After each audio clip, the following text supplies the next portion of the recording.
Welcome to HSBC Global Viewpoint, the podcast series that brings together business leaders and industry experts to explore the latest global insights, trends, and opportunities. Make sure you're subscribed to stay up to date with new episodes. Thanks for listening, and now on to today's show. This podcast was recorded for publication on the 14th of March 2024 by HSBC Global Research. All the disclosures and disclaimers associated with it must be viewed on the link attached to your media player. And don't forget that you can follow this weekly podcast on Apple and Spotify or wherever you get your podcasts by searching for the Macro Brief.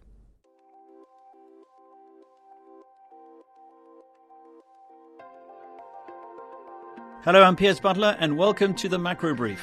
On today's podcast, we're looking at the future of cities. Over the next decade, more than 1 billion more people will live in urban areas, with emerging markets driving much of the change.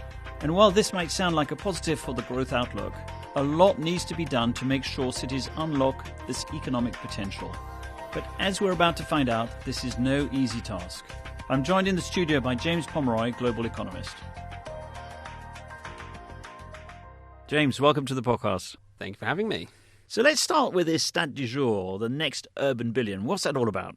So over the course of the next 10 years or so, we're going to see about 1 billion more people globally live in urban areas. Now, some of that is because of people moving from rural areas to urban areas, and some of it is because of natural population growth within those urban areas. But essentially, over the course of the next decade, the world's urban population will become a much, much bigger share of the total population, and therefore our cities matter even more for the global economy.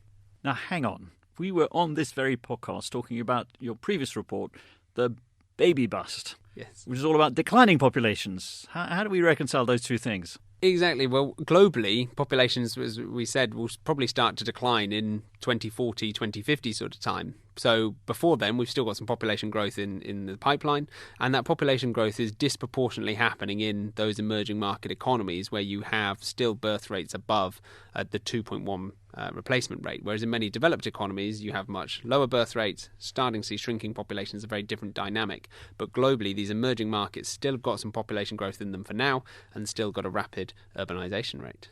Now, we have spoken, obviously, during COVID and just after COVID, that the trend in urbanization would slow or reverse. It was all about remote working, the ability to sort of leave the big city and still be able to carry on your work. So is that still a thing, or have we basically sort of completely forgotten about that? It seems to still be a really important trend in the West. A lot of developed market cities where you've had this sort of spreading out of the love, essentially, away from just those mega cities into smaller urban areas and suburbs. That's a trend that looks to be pretty consistent. Actually, in the report, we're actually arguing that needs to happen more. Actually, we need to see more of that happen where you need that growth to move away from just being in those mega cities and to broaden it out. Whereas in the emerging world, it's a very, very different story where remote work is just much, much less of a thing because of the nature of jobs, the spread of internet connectivity and those sorts of things. And so what you're likely to get in the coming years is continued urbanization because these cities are still the places where you go to get the best healthcare, the best education, the best access to water, to food, to jobs, all of those things that have typically always attracted people to cities. And that story isn't going to change for an extended period of time. And so we think you get this period of continued urbanization in the emerging world. So let's give our listeners a sense of this. You have this table in your report. It is 2022 and then 2035, listing the largest cities or urbanization centers in the world. And there are some quite spectacular changes. I mean, like Tokyo was or is the largest, but it gets overtaken by Delhi, which in itself is interesting. But there are some other shifts in there which are quite striking. Yes, the fastest growing large cities in the world are all in sub-Saharan Africa. And the one that we use a lot in the report, an example, is Kinshasa. And where is Kinshasa? It's Kinshasa, the capital of Democratic Republic of Congo, one of those cities that many listeners won't be too aware of, I'm sure. By 2035 is likely to be the 7th largest city in the world. And it's a great sort of example of the urbanization challenge the world is facing, of all these vast, sprawling, densely packed, big cities that are going to become a much, much bigger part of the global economy in the years to come. And it's not just Kinshasa. There's a ton of these cities across Africa, across Asia that are fast-growing, full of lots of young people. And whether those cities can make the most of their potential is going to be absolutely fundamental to global growth. And for that, as you say in your report, the challenge is infrastructure. So how big is that of a challenge for these emerging urbanization cities? It's a massive problem because what's ended up happening over the course of the last few decades is as these cities have grown and grown and grown, and you've got these mega cities, 10, 15 million people, which don't have anywhere near the basic infrastructure required to make the most of it. And that could be public transportation. A lot of these cities don't have fast train networks or metro lines or enough housing or the right levels of sanitation or correct access to internet that you'd need. And getting that infrastructure into densely packed, heavily populated cities is really, really hard. And so you've now got this big challenge in a lot of these urban areas that just to get the infrastructure up to where it needs to be is far more costly and far harder to do than it would have been putting it in when these cities were much smaller. And that's been a huge challenge that's starting to become evident in more and more cities across the world, because as they get bigger and you don't have the infrastructure keeping up, you get more and more problems. You get more challenges with housing. You get more challenges with congestion. You get more challenges with can you actually get enough jobs in these cities, because if people can't move around as easily. And so actually that lack of infrastructure really, really hurts the potential of a lot of these cities. And you have this great example in your report of the timing that, say, in Europe, big cities invested in transport infrastructure at a much earlier stage. Well, that's it. If you take an example of in London, we had the first sort of tube networks coming in more than 100 years ago, well over 100 years ago, when the city was tiny in terms of population, much easier to put this infrastructure in place. Whereas you compare that to some of the investments in some of these other cities, you've started to just get, for the very first time, metro lines in Lagos or in Jakarta or even places like Bangalore, where you're just starting to get the first semblance of some sort of metro connectivity when cities have already got 15 million people. And you compare the number of tube stations in a city like London compared to similar size cities in many of these emerging markets, and the infrastructure is a fraction of where it needs to be to make the most of that population and making it easy for people to get around. There are also, as you say in your report, unintended consequences of mega cities in the sense that they kind of suck all the growth out of other parts of the country. Yeah, that's a big risk, and it's something that we're seeing in a lot of these emerging economies at the moment, where because those big cities are where all the jobs are, where all the opportunities are, that naturally draws investment towards them. It draws investment by public infrastructure to a degree. It encourages people to move there more than elsewhere, and so you get this rapid population growth, and that's where most of the attention is focused. And what you end up doing is creating these cities almost too big, that you can't keep up. Even if there is a little bit more focus of that investment, it's still not enough to keep up with that population growth. But also those other urban areas in these economies just cannot keep up. They are places where people are less incentivized to move to, where investment doesn't come. And so you end up with the economy being so focused on one mega city that actually comes at quite a detriment to the overall performance of an economy. And that's something we've seen it play out across the developed world in a number of different scenarios, and it's something we're starting to see happen in many emerging markets too. Is that what you refer to as urban primacy? Exactly. When you've got all of your growth and all of your economic activity so focused on one city or a handful of cities, and that essentially that sucking in that oxygen for the economy can make the rest of the economy much worse off. I suppose some of the smaller countries inevitably have it. I noticed in one of the charts, Brussels was one of those. Exactly. It's less of a problem if you're a very small country, because one city naturally will take up a large part of the population. The most extreme example globally is somewhere like Luxembourg, where Luxembourg City is most of the economy. But you've got but that's less of a problem. The problem becomes in these larger population economies where so much of the focus is on one large city that the rest of the economy misses out on the infrastructure that's needed. It misses out on the population growth that maybe they would have otherwise had. And on a developed basis, which is where we've looked at a lot of the more detailed data on this, nowhere is that clearer than the UK, where London's sort of focus in terms of jobs, in terms of investment, in terms of all of those things has come at a huge cost to other cities around the UK. And that's a sort of example of what you'd want to try and avoid in many of these fast-growing emerging markets. Let's look at a success story, which is clearly China, which has had huge urbanization, but seems to have spent on infrastructure. I mean, some people would argue that they've overspent, but perhaps your report would point to the fact that they are relatively far-seeing in that respect. That's it, and it's encouraging to see a really nice example of this. And there's a few other examples across the world that seem to have done things pretty well, but the Chinese model was we're going to really build that infrastructure so these fast-growing cities can make the most of their sort of potential. And you're starting to see that really clearly. China has dozens and dozens of mega cities that are all hugely powerful economic centres. Now, of course, the very big cities are still bigger than others, but you don't have that same degree of inequality between urban areas as you do in other parts of the world, which for an economy that's grown so quickly with that population growth and that urbanisation growth is really quite impressive. And I think it's an interesting sort of model for other parts of the world, looking at population growth, urbanisation growth, and how can you get that infrastructure. And it really does show you the value of getting that infrastructure in early and investing heavily.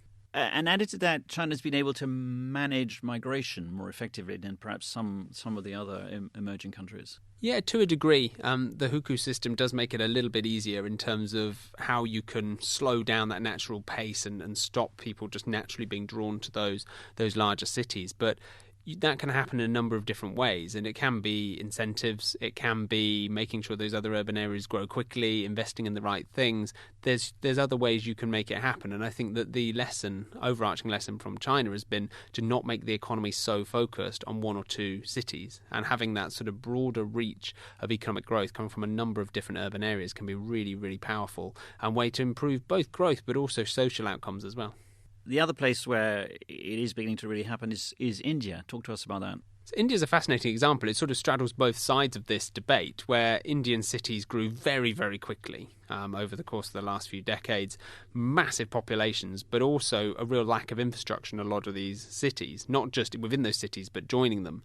And what we're seeing now from the authorities in India is a real focus on capex investment, massive amounts of development and investment into rail and to road and getting these urban areas equipped better, getting into city connectivity up. And that's a really, really powerful force for good, and that's the sort of thing we'd like to see happen in more parts of the world. I cannot sort of stress enough how important urban infrastructure investment will be for the future of the global economy, and India is a great example right now that seems to get that seems to have made it an absolute priority in terms of their economic development, and long may it continue. You touch in your report about climate change. I mean, the bigger the city, perhaps more vulnerable to some of these extreme weather events? Yes, and there's almost an additional challenge here in many of the emerging market cities that are typically coastal or near rivers, or in parts of the world that are much more vulnerable to extreme weather events or heat stress or these sorts of challenges.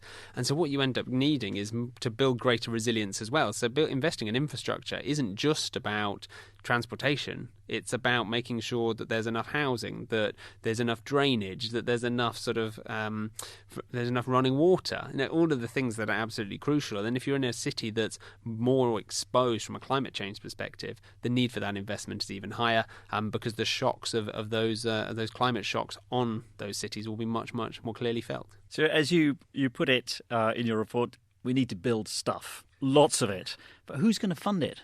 That's pretty much it. We do need to build loads and loads of stuff, and that's going to be a whole range of these urban infrastructure side of things. Who's going to pay for it? Well, in some cases it will be governments. That's what we've seen in India. It's what we've seen to a degree in China as well.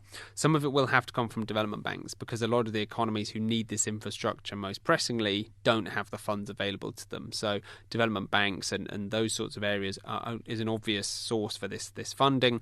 We could see some public-private partnerships come through. And we could see this sort of spread of actually a little bit more investment that supported my private sector money in some of these areas could play a big role. And there could be a role to play for the green bond market in terms of, in particular, projects in certain parts of the world, getting that funding from private sources.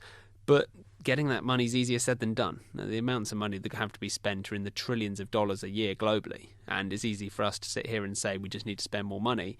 But getting that money both available and then actioned into projects looks to be quite difficult. I guess in terms of looking out, those who are successful in getting the funding, it then becomes a very big positive for growth in that economy. That's exactly it. And the way we sort of sum this up in the report is saying, well, we're almost on this sort of split now. And if you spend enough money, actually you can make the most of these urban areas, and this rapid growing young urban population could be a real force for good in terms of lifting growth, creating jobs, creating sort of innovation and all of those things that you want to see from cities. But there's another path, which is where you don't. And cities actually then become a challenge. And they become places where it's not just about having that population growth. You have to think seriously about some of the social consequences this has as well, in terms of, have you got enough housing? Have you got the right level of sanitation? Can cities function if people are stuck in traffic for hours and hours a day? All of these things that actually then hold back growth. So it almost feels like for a lot of economies across the world, there's this almost very, very binary outcome here. Spend enough and everything looks great. Don't spend enough and things don't. And the sad fact is, in many parts of the world, we're on that second path at the moment, where we're not spending enough money. And urban investment across the board in pretty much every economy in the world needs to go much, much higher. James, I'm sure we'll be revisiting this subject, but for now, thank you very much for joining us. Thank you. Hello, I'm Harold van der Linde, HSBC's Asian equity strategist. And I'm Lenny Jin, Global FX strategist. On this week's Under the Banyan Tree podcast, we're asking, could a seemingly minor move for the Japanese yen signal something a lot bigger for currency and equity markets? What do you think, Lenny? I think the listeners are going to have to tune in and subscribe to find out more. Indeed, be sure to follow Under the Banyan Tree, where we put Asian markets and economics in context every Thursday from here in our Hong Kong studio. Talk to you soon. Before we end, here's a few highlights from the global research team this week. Now, at a time when geopolitical tensions are rising, a new report from our economics team looks at how trade integration is advancing rapidly in Asia. The report, led by Fred Newman, chief Asia economist, finds that intra-regional trade is set to rise 65%, or $400 billion per year until 2030. This will be led by the China-ASEAN and India-ASEAN corridors, and helped by an increase in regional trade and investment agreements. Our latest proprietary environmental, social and governance sentiment survey, which canvasses the opinions of investors, looks at whether we have reached peak ESG.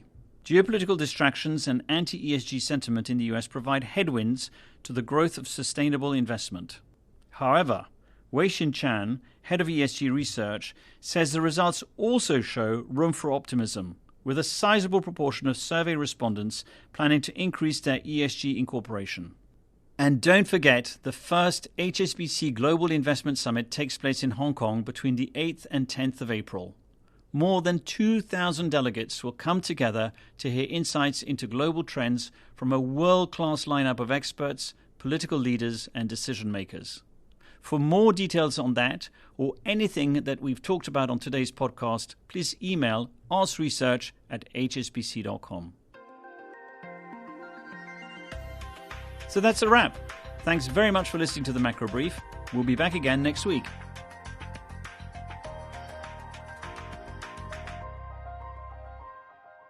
Thank you for joining us at HSBC Global Viewpoint. We hope you enjoyed the discussion. Make sure you're subscribed to stay up to date with new episodes.